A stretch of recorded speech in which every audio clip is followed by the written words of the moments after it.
Guilt, give birth. Dili magpadede. So, ang mo gapos, butang da lang.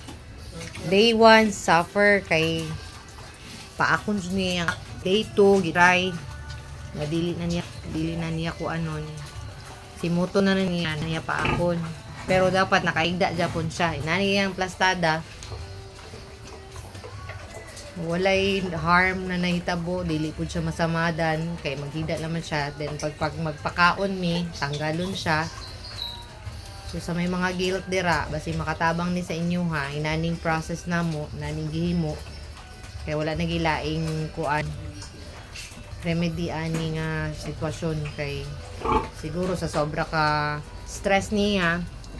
So yung pagpanganak 3 hours, maunay nana siya. Isog kay siya, hindi siyang pagunit. Pero sa tao magpagunit siya, magpamasahe siya, magpagunit siya sa iyang dede. Pero sa iyang mga baktin, labi na maghilak, mag-wild siya. So, 10 ang iyang anak, sayang manggod kung dili na mo inanihon niya. Hindi niya padidion, mamatay, sayang. All healthy, walay patay, 10 piglets. So, niya, magpakaon ni, tanggalon na po na. Bili niya pa ako. Ayan.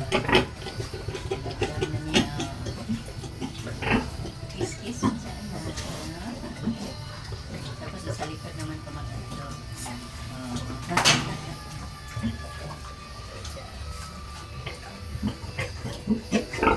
First day jud kay makaduol lang gamay suko na kay siya. Karon bili niya. Please naman, amin naman ang baby oh. So, naulit na ko, walay nasakitang baboy din ni, wala siya nasakitan, gi harangan lang para di siya kalihok. Kaya mag-iba yung attitude pag freely lang siya nga makalihok. Thank you for watching.